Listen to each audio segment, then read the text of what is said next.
भिवंडी तालुक्यातील कोणगावचे सुपुत्र व आयुर्वेद हॉस्पिटलचे डायरेक्टर डॉक्टर जयदीप श्रीराम पाटील यांचे अल्पवयात हृदयविकाराच्या झटक्याने दुःखद निधन झाले. उत्कर्षाच्या वाटेवर असताना अचानक जगण्याचा धागा तुटल्याने पाटील कुटुंबियासह संपूर्ण आगरी समाजात शोककळा पसरली. स्वर्गीय डॉक्टर जयदीप पाटील यांनी उच्च शिक्षण पूर्ण करीत आपल्या मेहनतीच्या जोरावर आयुर्वेद हॉस्पिटल उभारले.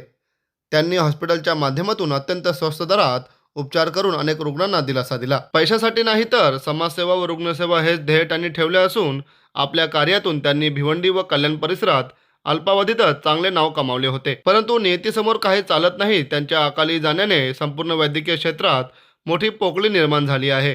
आयुर्वेदिक क्षेत्रासह भिवंडी कल्याण परिसरालाही अपूर्णीय हानी झाली आहे. कृषी उत्पन्न बाजार समितीचे संचालक श्रीराम पाटील यांचा एकुलता एक मुलगा डॉक्टर जयदीप पाटील हा आपल्या ज्ञान आणि परिश्रमातून डॉक्टर क्षेत्रात यश मिळवून भिवंडी कल्याण विभागासाठी व आग्रे समाजासाठी त्यांनी आयुर्वेद व वैद्यकीय सेवेतून मोठे योगदान दिले होते. त्यांच्या या योगदानाला कधीही आगरी समाज किंवा संपूर्ण भिवंडी कल्याण परिसर कधीही विसरू शकत नाही. तर यावेळी पाटील परिवाराच्या वतीने स्वर्गीय डॉक्टर जयदीप श्रीराम पाटील यांना श्रद्धांजली वाहण्यासाठी शोक सभेचे आयोजन करण्यात आले होते.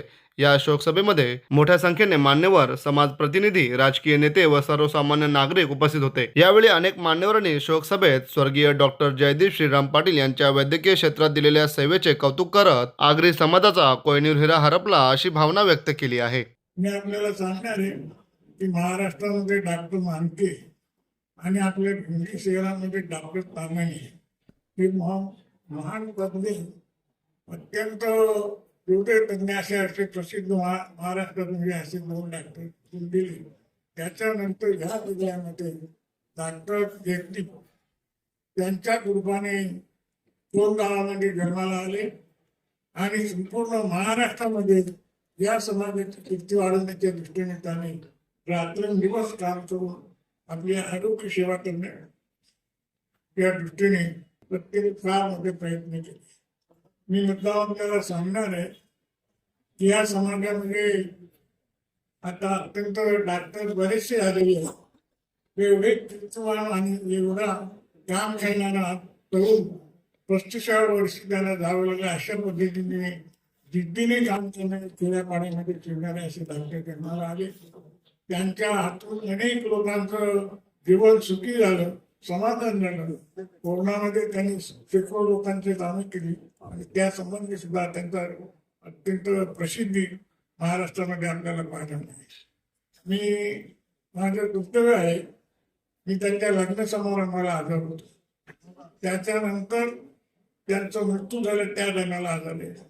मी असं त्यांचं ती इमारत पाहिल्यानंतर माझ्या मनामध्ये फार आनंदाचा उत्साह आहे की जन्माला आला तर असं डॉक्टर अशी ती इमारत आपल्या रस्त्यावरून पाहायला मिळते. अशा मध्ये ते काम करत असताना मला मुद्दाम सांगतो, आपण फार मोठ्या मोठ्या हॉस्पिटलमध्ये जातो. प्रत्येक डॉक्टर हा 25 पेशंटच्यावर 26 पेशंट घेत नाही.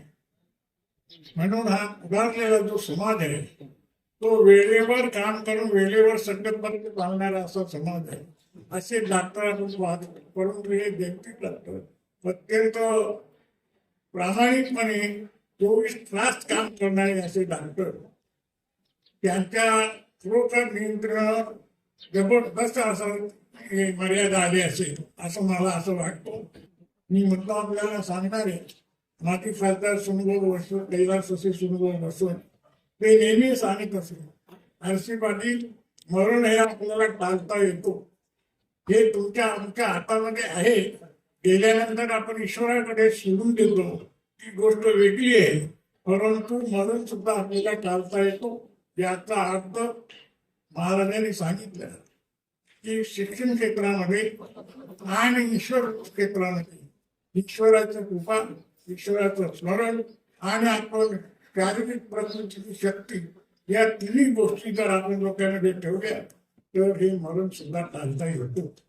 म्हणून मी सर्वांना सांगतो की मी या लग्न समारंभामध्ये पाहत असताना तेवढा समुदाय नसताना त्याच्या डबल अत्यंत दुःखामध्ये सुद्धा वेळाला आलेले मला दुःख होतं की किती त्यांच्यावर प्रेम, किती भावना या मानसिक आणि विशेषतः या पाटील कुटुंबावर एवढं संकट त्यांच्या आयुष्याबरोबर त्यांना आठवण राहील असं एवढं मोठं फार मोठं संकट आलेलं आहे. पुण्याकरता ईश्वराकडे सर्वांना तुम्ही प्रार्थना करा, त्यांच्या पत्नीला, त्यांच्या छोट्याच्या मुलाला आयुष्य घडू आणि असंच घडू देतो.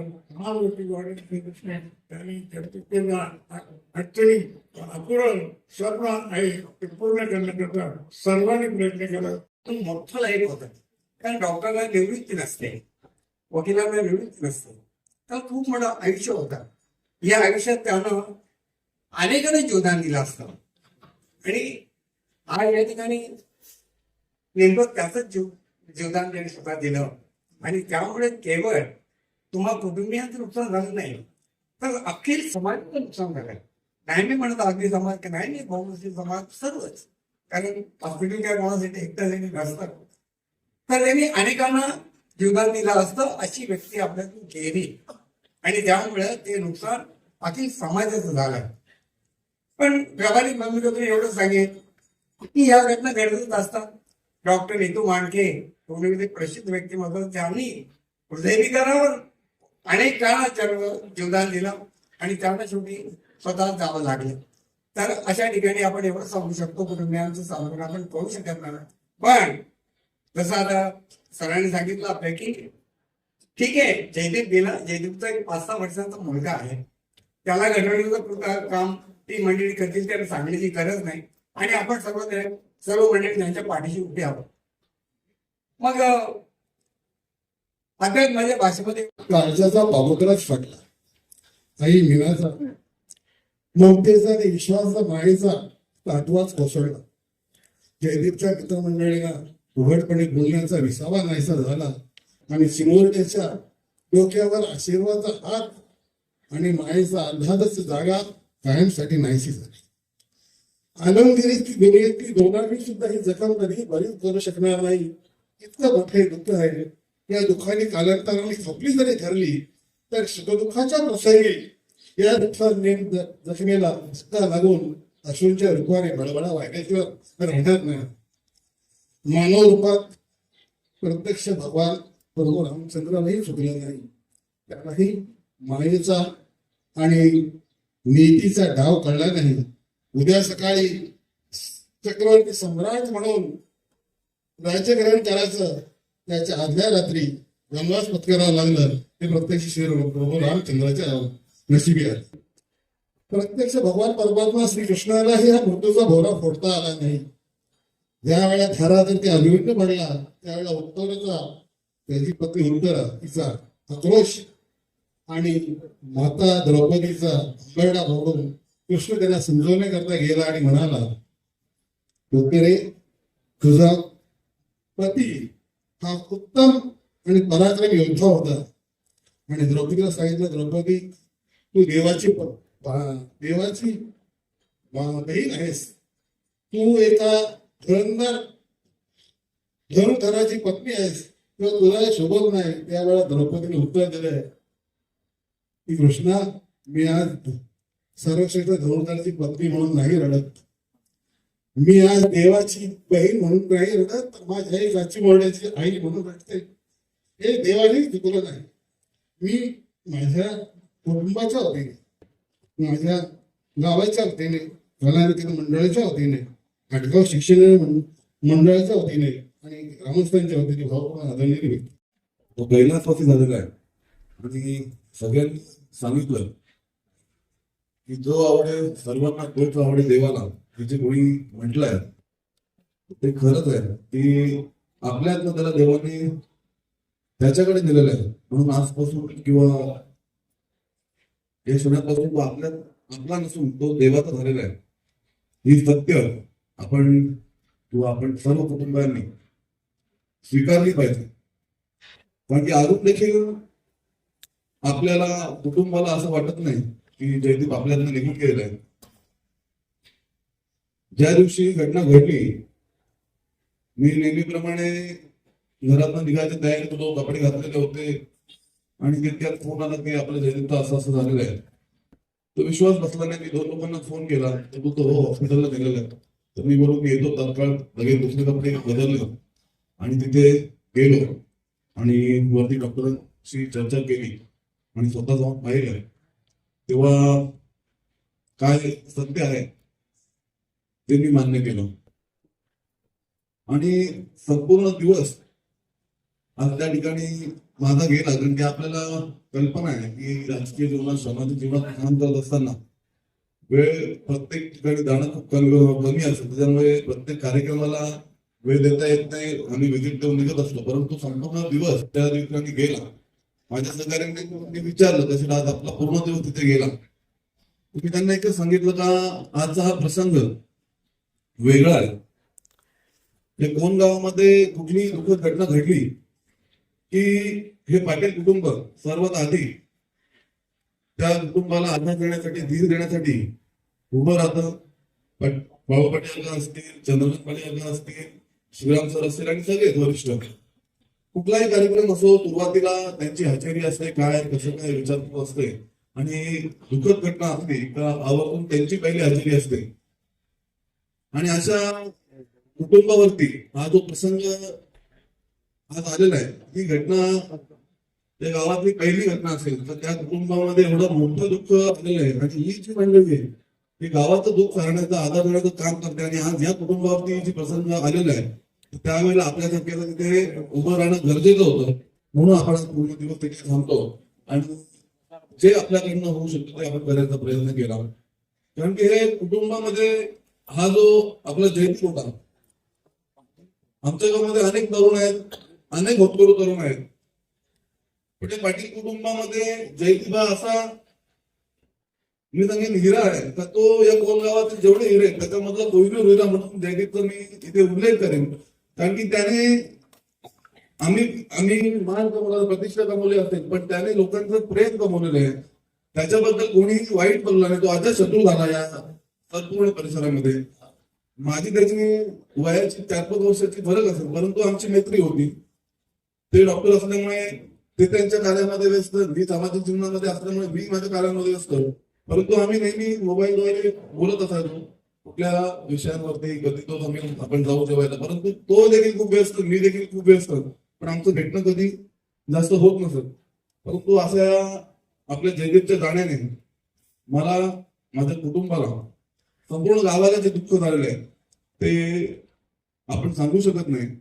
आणि असा हा एक तरुण तो समाजाच्या सेवेमध्ये ज्याने स्वतःला झोपून घेतलं होतं, त्याचा एक प्रेमळ आणि एक प्रामाणिक व्यक्ती म्हणून ख्याती तयार झाली होती या विभागामध्ये. आपण अनेक लोकांना इथे बघितलं, अरे तू कसं काय नाही बोलतो. डॉक्टरांशी आमचे चांगले संबंध होते, डॉक्टरांकडे आम्ही आमचा पेशंट होता. अशा प्रकारचे म्हणजे अनेक लोकांशी त्याने एक नातं तयार केलं होतं. आणि अशा आपल्या जयदीपच्या कारणाने सर्वांवरती दुःखाचा डोंगर कोसळलेला आहे. काल मी एका कार्यक्रमाला, हे नशिबाचा भाग आहे, मृत्यू येणे हा काळाचा भाग आहे. आणि मृत्यू नंतरही प्रत्येकाच्या हृदयामध्ये जिवंत राहणे हा कर्माचा भाग आहे. आज डॉक्टर जयदीप पाटील यांना जाऊन 12 दिवस झाले आणि 13व्या दिवशीही आज जयदीप पाटील प्रत्येकाच्या हृदयात जिवंत आहे. याचा अर्थ त्यांनी चांगले केलं कार्य. 7 तारखेला कालाने झाला घडून डॉक्टर जयदीप पाटील यांना आपल्यातून हिरावून गेले. कुठलीही जराशीही संधी न देता त्यांना ह्या विलोकातून परलोकी जाण्यासाठी खऱ्या अर्थाने त्यांच्यावरती वेळ आली. खरं सांगायचं तर डॉक्टर जयदीप यांनीही ईश्वर शक्तीपुढे मान झुकवून आपला देह काळाच्या स्वाधीन करून, सर्व नियतीच्या समर्पित करून ते अंतिम प्रवासासाठी निघाले. ते कधी परत न येण्यासाठी. आयुष्य हा असा प्रश्न आहे तर त्याचं आपल्याला उत्तर मिळत नाही. आणि मृत्यू हे असे उत्तर आहे तर त्याला कोणी प्रश्न विचारत नाही. मृत्यूला कुणाचीही दयामाया नसते. मृत्यूला ना पतीचा आक्रोश, ना मुलांचा हंबरडा आणि नातेवाईकाचं रुंगण, ही काही मृत्यूला कुणाचीही दयामाया नसते. लोक हो, आपण या जगात जगतो ते अमानत म्हणून. मुलगाही सुनेची अमानत असते, मुलगी ही जावयाची अमानत असते, जन्म ही मृत्यूची अमानत असते आणि मृत्यू ही शरीराची अमानत असते आणि शरीर ही स्मशान होण्याची अमानत असते. ह्या जगात आपलं कोणी नाही. साक्षात श्री प्रभू रामचंद्र असतील, श्री कृष्ण असतील, यांना हे मृत्यूच्या या सामर्थ्यापुढे शरण जावं लागलं. आपण तर सामान्य माणसं आहोत, कारण आपण राहतो ते नगरीचं नावच मृत्यूलोक आहे. इथे कोणीही येणार नाही. जयदीप पाटील यांचं गेल्या 7 तारखेला दुःखद निधन झालं. त्यांच्या त्या शोक सभेसाठी उपस्थित असलेले डॉक्टर जाण्याने ही बातमी जेव्हा आम्हाला हिनार गावामध्ये समजली, आम्हाला स्वतःला असं वाटत नव्हतं की जयदीप आपल्यातून निघून गेलेला आहे. परंतु जे आवडे सर्वांना ते आवडे देवाला, अशी जी म्हण आहे आणि त्या म्हणीप्रमाणे आता या पाटील कुटुंब, खरं तर पाटील कुटुंबाचं या तालुक्याला आणि आमच्यासारख्या गोरगरीब माणसाला एक समाजसेवा कशी करावी, सकाळी उठल्यापासून तर झोपेपर्यंत या पाटील परिवाराचा समाजसेवेचा विळा, अशा प्रकारचा कार्य आणि त्या कुटुंबावर दुःखाचा डोंगर कोसळलेला आहे. तर त्यांना ईश्वराला प्रार्थना करेल की पाटील कुटुंबाला जयदीप गेल्याने जो दुःख झालेला आहे, तो दुःख सहन करण्याची परमेश्वर त्यांना एक शक्ती द्यावी. आणि मी माझ्या काकाल परिवाराच्या वतीने, विना गावाच्या वतीने पाटील कुटुंबाला जो दुःख सहन करण्याची शक्ती परमेश्वराने द्यावी, तसंच मी एक आदिवासी समाजाच्या वतीने तालुक्याच्या या नात्याने मी त्यांना भावपूर्ण श्रद्धांजली वाहतो आणि इथेच संपवतो. ज्येष्ठ परिवार खऱ्या अर्थानं हा जो मृत्यू झाला तो ना भूतो ना भविष्यात या वृत्तीप्रमाणे कोणाचाही विश्वास या गोष्टीवरती बसणार नाही. अशा पद्धतीनं डॉक्टर जयदीपांचा हा मृत्यू झाला. मी सकाळपासून त्या दिवशी 2-3 दिवसापूर्वीच विजयानंद पाटील दादांची माझी भेट झाली आणि त्यांनी मला एक काम सांगितलं होतं. मी त्यात विवंचनित होतो. 9-9:30 वाजल्यापासून सतत फोन करायच्या तयारीत होतो. तर मी आता भालू पाटलांना फोन करेन, तेवढ्यातच माझ्या जावयांचा की बाबा डॉक्टर जयदीप पाटील, माझा विश्वास बसत नाही. म्हणून मी विजयानंद पाटलांना फोन केला. त्यांनी फोन रिसीव्ह केला नाही. नंतर श्रीराम दादांचे मेवणे यांना दोघांनाही फोन केला, तरी विश्वास बसत, त्यांनी फोन उचलला नाही.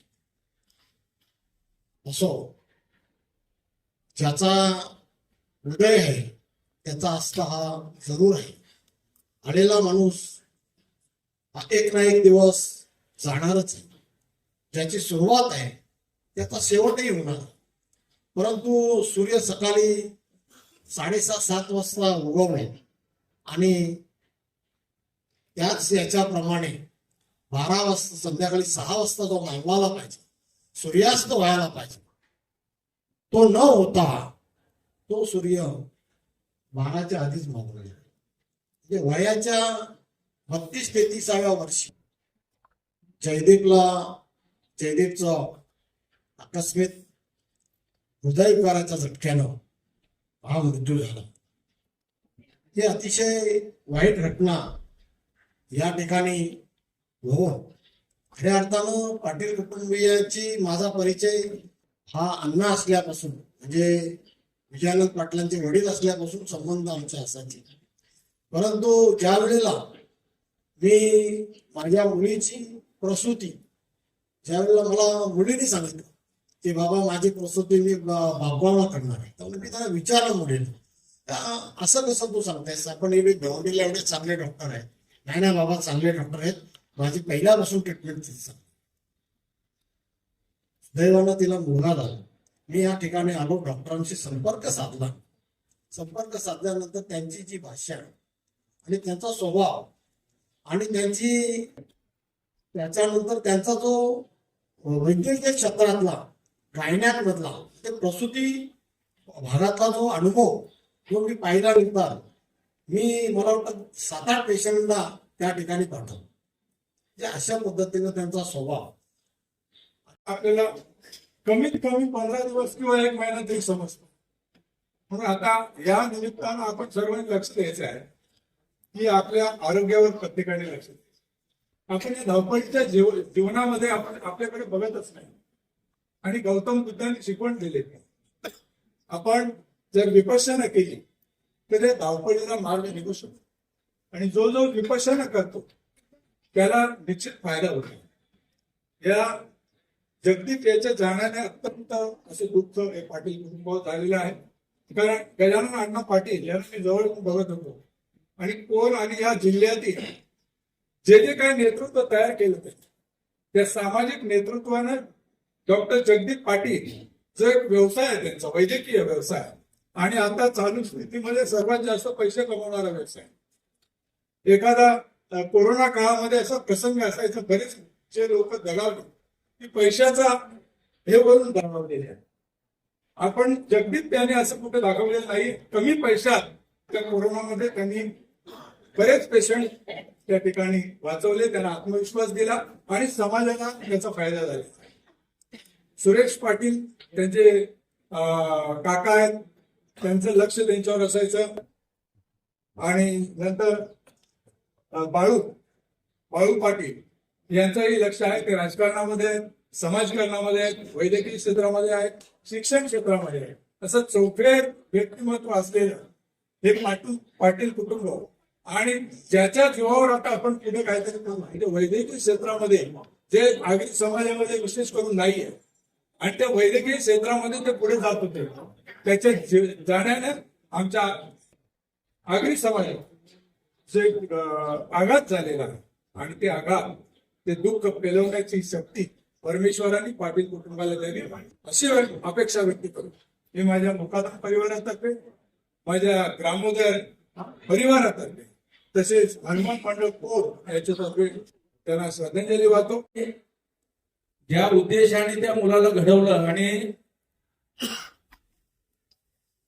त्यांना डॉक्टर बनवलं की ज्याच्याकडून समाजाची सेवा घडावी अशा प्रकारे त्याला शिक्षणासाठी त्यांनी खर्च केला. आमचे डोंबिवलीचे गुरुवर्य सावळाराम बाबा नेहमी सांगायचे की आपल्या समाजाने हे लक्षात ठेवावं की जीवनामध्ये मुलांच्या शिक्षणाकरता जमीन विकायला लागली तरी हरकत नाही. कारण जीवनामध्ये 2 गोष्टीने माणसाचा उत्कर्ष होतो. एक शिक्षणाने उत्कर्ष होतो आणि हे भक्तीने उत्कर्ष होतो. ते नेहमी एक श्लोक सांगायचे, बहुनी व्यसनानी संती व्यसनम द्वयमेव तत् विद्या व्यसनम व्यसनम अथवा हरिपाद सेवन व्यसनम. जीवनामध्ये 2 व्यसन ही उत्कर्षाला कारणीभूत आहेत की एक समाजामध्ये विद्येचं व्यसन असावं आणि एक भक्तीचं व्यसन असावं. तेव्हा अतिशय हुशार असलेला हा जयदीप आणि आपल्या जीवनामध्ये डॉक्टर झाला आणि त्या पद्धतीने वडिलांनी त्यांना दवाखानाही चांगल्या प्रकारे बांधून दिला आणि समाजाची सेवा व्हावी या उद्देशाने. परंतु त्याचं अल्पशा आजाराने आणि हृदयविकाराच्या झटक्याने त्याचं जाणं झालेलं अत्यंत दुःखनीय घटना आहे. पण आपण सांगत असतो ईश्वर सत्तेपुढे इलाज नाही. त्या आई वडिलांच्या जीवनामध्ये किती दुःख असेल, त्याच्या पत्नीच्या जीवनामध्ये किती दुःख असेल, त्याच्या मुलाच्या जीवनामध्ये किती दुःख असेल, या दुःखाचं वर्णन करता येणार नाही. तेव्हा हे दुःख सावरण्याची शक्ती या परिवाराला परमेश्वराने द्यावी हीच सद्भावना या ठिकाणी व्यक्त करतो. तर तो अगदी सुसह्य असतो. मी अशाही अंत्ययात्रा पाहिल्यात की आनंदाने ढोल ताशी किंवा दिंडी काढून त्या अंत्ययात्रा स्मशानापर्यंत नेल्या जातात आनंदाने. पण आता हा जो मृत्यू आहे, आजची ही घटना आहे, ही अतिशय अतिशय दुःखद घटना आहे. याविषयी 2च मिनिटात सांगायचं झालं तर मृत्यू येतो वयपरत्वे किंवा अकाली मृत्यू जे होतात ते कुठल्या तरी रोगाने ग्रस्त, कुठल्या तरी नको असलेल्या व्यसनाने ग्रस्त असे होतात. आणखी महत्वाचं एक कारण झालेलं आहे ते आपण घरी घेऊन जावं असं मी इच्छितो की आपली जी सोशल एन्व्हायरमेंट फार खराब झालेली आहे, त्याचा सुद्धा माणसावर परिणाम होतो आणि मग माणूस आतून फार खचला जातो. आजचं उदाहरण त्यात नाही आहे. हे कुटुंब फार स्वच्छ आहे, निर्मळ आहे, अतिशय चांगलं स्वभाव आहे. पण या समाजासाठी तुम्हाला सांगायचं झालं तर इथे बसलेलो आहोत आणि मृत्यू ही अशी घटना आहे की कोणालाही सांगता येत नाही. असं म्हणतो, अरे काल तर माझ्या बरोबर होता, अरे आज सकाळी तर माझ्या बरोबर होता. अशा रीतीने माणूस निघून जातो आणि मग माणूस गेल्यानंतर जे आपली तडफड होते, त्याऐवजी आपण सर्वांनी असं ठरवलं पाहिजे की मी माणसाशी माणसाप्रमाणेच वागवून माणूस की हा धर्म जपला पाहिजे आणि प्रत्येकाला जिवंत असतानाच आनंद दिला पाहिजे. हे प्रत्येकाचं आद्य कर्तव्य आहे असं मी समजतो. सुज्ञास अधिक सांगणे न लगे. 2 मिनिटाची मर्यादा मी पाळतो तशी सर्वांनी पाळावी. जय हरी जय वे. 5 पटीने तो मुलगा चांगला होईल असं हे कुटुंब नक्कीच घडवून दाखवणार आणि आपल्या समाजाच्या सेवेसाठी जयच्या रूपाने पुन्हा आपल्या समोर येणार एवढी मी सदिच्छा बाळगतो. आणि आमचं वाशिमचं उत्कर्ष कॉलेज, आपलं गजाननराव पांडुरंग पाटील कॉलेज, आमची शहापूरची आगरी समाज शिक्षण व सामाजिक संस्था या सर्वांच्या वतीने भावपूर्ण जयला आदरांजली व्यक्त करतो.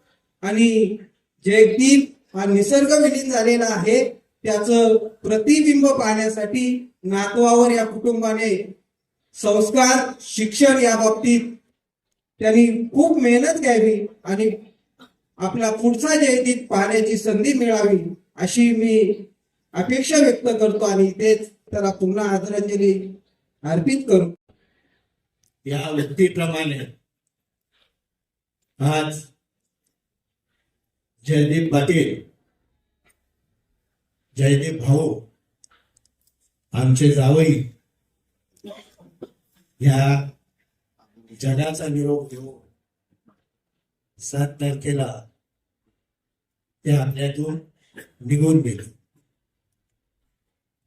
मित्रांनो, प्रत्येक आई बाबाला वाटतं की माझा मुलगा खूप मोठा व्हावा, त्यांनी समाजामध्ये नाव लौकिक कमावं आणि आपल्या घराण्याचं नाव या 7 समुद्रापलीकडं जाऊन पोचवावं.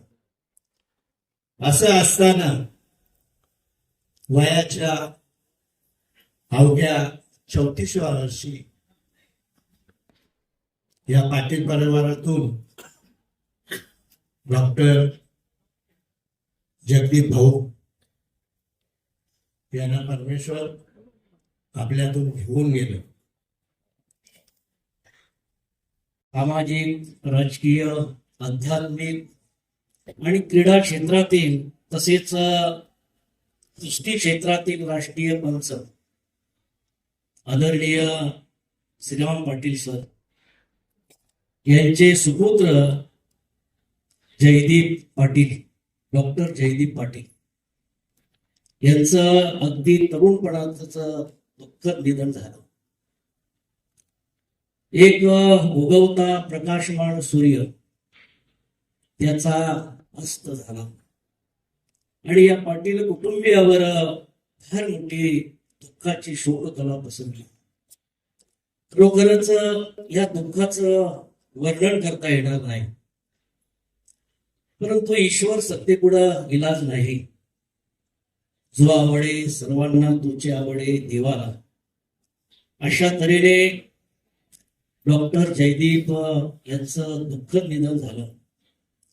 वास्तविक पाहता आई वडिलांना मुलं जन्माला आल्यानंतर त्यांची फार मोठी एक इच्छा असतो की आपली मुलं शिकून मोठी व्हावी, चांगल्या हुद्द्यावर जावी, चांगलं समाजामध्ये नावलौकिक करावं आणि या एका महान हेतूने आदरणीय श्रीराम पाटील सर आणि त्यांची धर्मपत्नी यांनी आपल्या मुलाला अफाट कष्ट घेऊन त्याला फार मोठं शिकवलं, डॉक्टर केलं आणि हे केल्यानंतर कुठेतरी आज डॉक्टर असतात, वकील असतात, इंजिनियर असतात, खूप शिकल्यानंतर एक ज्या समाजामध्ये आपण जन्माला येतो त्या समाजाची काहीतरी आपल्या बांधिलकी असतो आणि त्या दृष्टिकोनातून डॉक्टर जयदीप हे डॉक्टर झाले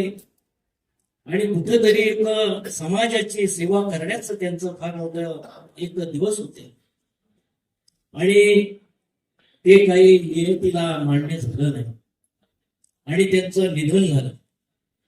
खरोखर वास्तविक पाहता हे पाटील कुटुंबीय, श्रीराम पाटील सर असतील, दादा असतील, हे पाटील कुटुंबीय सर्व सामाजिक, आध्यात्मिक, शैक्षणिक, क्रीडा क्षेत्रामध्ये, राजकीय क्षेत्रामध्ये एक वलय आहे. त्या या घराण्याचंच एक शैक्षणिक क्षेत्र आहे आणि घराण्याचं हायस्कूल आहे, त्यांच्या वडिलांच्या नावाने एक हायस्कूल आहे आणि अशा तऱ्हेने एक सुशिक्षित कुटुंब म्हणून हे सर्व या सर्व समाजामध्ये या ठिकाणी कार्यरत आहेत.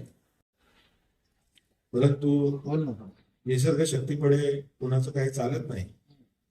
तथागत भगवान बुद्धाने सांगितलेले की या विश्वातील प्रत्येक गोष्ट ही नश्वर आहे, त्याची कालमर्यादा ठरलेली नाहीये.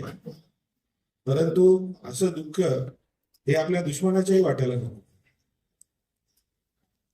डॉक्टर जयदीप म्हणजे याला एकदम लहानपणापासून आम्ही पाहिलेलं आहे. म्हणजे तो जेव्हा चड्डीत फिरायचा, तो शाळेत असताना म्हणजे जेव्हा शाळेतून आला का तो सायकल चालवायला जेव्हा यायचा, तेव्हा मी जिथे राहतो तिथे एक मोठा मैदान आहे, त्या मैदानामध्ये तो दिवसभर सायकल चालवायचा, खेळायचा वगैरे, सतत हसतमुख आणि प्रत्येकाशी आदराने वागणारा हा मुलगा. आणि विशेषतः म्हणजे या मुलाचा जन्म या पाटील कुटुंबामध्ये झाला की ज्या कुटुंबाचा वारसा आहे समाजसेवेचा. आपण बघतो बऱ्याच कुटुंबामध्ये वेगवेगळी मुलं जन्माला येतात, परंतु आपल्या कुटुंबाचा वारसा पुढे नेत असताना ते मागे पडतात. परंतु डॉक्टर जयदीप पाटील यांनी वैद्यकीय क्षेत्रामध्ये आपलं कर्तृत्व गाजवून आपल्या आजोबा पणजोबांपासून जो समाजसेवेचा जो वारसा तो त्यांनी या वैद्यकीय क्षेत्रातून दाखवून दिलेला आहे. कोरोनाचा काळ आपण सगळ्यांनी पाहिलेला आहे. या कोरोनाच्या काळामध्ये अनेक डॉक्टरांनी लाखो करोडो रुपये कमवले. जिथे 100 रुपये लागायचे तिथे 1000-10,000 गेले. परंतु डॉक्टर जयदीप हा असा होता की अतिशय कमी पैशामध्ये त्यांनी अनेक लोकांना कोरोनामुक्त केलेले आहे. जे त्यावेळेला माझं त्याच्याशी फोनवरती बोलणं व्हायचं, म्हणजे अक्षरशः कोणाकडे पैसे नसले तर 500-1000 रुपये त्यांनी लोकांचा कोरोना बरा केलेला. आणि तेच काही डॉक्टर लाख 2-2 लाख 5-5 लाख रुपये घेऊन ते इंजेक्शन देणे वगैरे. असा हा मुलगा आपल्यातून आज हरवून गेलेला आहे. मित्रांनो, जगामध्ये या विश्वामध्ये दर दिवसाला लाखो मुलं जन्माला येतात आणि लाखो लोक मरतात. परंतु ते इथून निघून गेल्यानंतर अशी काही थोडीच लोक असतात तर ती आपल्या या मानवी समाजासाठी काम करतात आणि ती जरी मरून जातात तरी पण ते आपल्या हृदयामध्ये सर्वसामान्य लोकांमध्ये हृदयामध्ये ते स्थान मिळवतात. म्हणजे आपलं कार्य, आपलं कर्तृत्व, आपलं वर्तन याच्यामुळे ते समाजात सतत जिवंत राहतात. त्यापैकी जयदीप हे असं व्यक्तिमत्व आहे. मग त्या ठिकाणी मग मी त्याला काय केलं, सासरवाडीला तिथं ठेवलं. मग त्याची सुविधा झाली. राज्य स्पर्धेमध्ये खेळून आल्यानंतर परत तो इथं आल्यानंतर त्याच्या आईला बोलला की नाही, मी माझ्या शिक्षकांबरोबरच मी थांबणार होतो. असा त्याचा असो स्वभाव होता की ज्याच्या बरोबर आपण आपले नाव जुळलेले आहे, आपले घरी आल्यानंतर आई बाबा, परंतु मला ज्या शिक्षकाने घेऊन गेलेला आहे त्याच्याबरोबरच मी माझ्या त्या 2-3 दिवसाचा प्रवास करणार. आणि असा तो हसतमुखी हा खेळाडू पुढे डॉक्टर झाला, समाजाची सेवा केली. समाजासाठी हात पुढे करणाऱ्या या डॉक्टरला म्हणजे डॉक्टरचं निधन झालं हे समजल्याबरोबर म्हणजे अतिशय वाटली की हा मला विश्वासच बसत नव्हता. परंतु नंतर सरांना पण कसा कॉल करावा, नंतर सतीश म्हात्रे सरांना कॉल केला तर ही घटना खरी आहे बोलले. आणि अशा ह्या डॉक्टरला एकविध संघटना ठाणे जिल्हा यांचे अध्यक्ष माननीय श्री जगन्नाथप्पा शिंदे यांच्या मार्गदर्शनामध्ये जे जे त्या संघटनेमध्ये काम करतात त्या सर्वांतर्फे, माझ्या कॅप्टन ओक शाळेचा ग्रुप या सर्वांतर्फे आणि सर्व क्रीडा शिक्षकांतर्फे त्यांना भावपूर्ण श्रद्धांजली वाहतो. आणि मी खरं तर नात्याने आमचे जिजू पण नेहमी आदर आणि त्यांच्यासाठी सर हा शब्दच येत होता. आमच्या हॉस्पिटल मी आता सध्या शिवाजी चौकात निवडणुकीत शिवाजी चौकात मी हॉस्पिटल रन करतो. पण हॉस्पिटल रन करत असताना मला बऱ्याच अडचणी येत होत्या. त्यावेळेस जयदीप सरांनी मला खूप सहकार्य केलं, खूप साऱ्या गोष्टी समजावून सांगितल्या.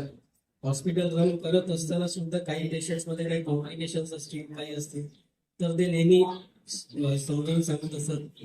त्यांच्याकडून बऱ्याचशा गोष्टी शिकायला मिळाल्या, खूप काही शिकायचं होतं. पण आता ते आपल्यात नाहीये. आज जे दुःखाचं डोंगर त्यांच्या कुटुंबावर कोसळलेलं आहे, ईश्वर त्यांना ते दुःख वाचवण्याची शक्ती देऊ. आणि या दुःखात आम्ही त्यांच्या पाठीशी राहणार त्यांच्यासाठी. डॉक्टर जयदीप पाटील हे सुशिक्षित व प्रतिष्ठित कुटुंबात जन्माला आले. डॉक्टर जयदीप यांचा जीवन प्रवास सोप्या वाटेने झालेला नव्हता. त्यांचे आई वडील शिक्षक होते. या परिस्थितीत आई वडिलांनी कोणतीही तडजोड न करता आपल्या मुलाला डॉक्टर बनवण्याचे स्वप्न पाहिले आणि ते सत्यात उतरवले. डॉक्टर जयदीप डॉक्टर झाले तेव्हा त्यांची इच्छा होती स्वतःचे हॉस्पिटल सुरू करायचं. ही इच्छा स्वार्थासाठी नव्हती तर कुटुंबाच्या नावाला, परंपरेला पुढे नेण्यासाठी होती. जिथे अनेक जण थांबले असते तिथे डॉक्टर जयदीप यांनी हार मानली नाही. भाड्याच्या जागेतून हॉस्पिटल सुरू केलं आणि केवळ 3 वर्षाच्या कालावधीत ते हॉस्पिटल यशस्वी करून दाखवलं. त्यांच्या कष्टाच्या बळावर हॉस्पिटल यशस्वी करून दाखवलं. यश कोणाच्या आधारावर नव्हतं तर स्वतःच्या मेहनतीवर, चिकाटीवर आणि प्रामाणिक सेवेवर उभं होतं. त्यांच्या संघर्षाचे खरे साक्षीदार फक्त त्यांचे आई वडील, दर्शना आणि त्यांची मेहनत आणि डॉक्टर जयदीप पाटील स्वतः होते. डॉक्टर जयदीप पाटील आज शारीरिक स्वरूपात आपल्यात नसले तरी त्यांनी उभं केलेले कार्य, त्यांची जिद्द आणि त्यांनी दिलेली सेवा कायम स्मरणात राहील.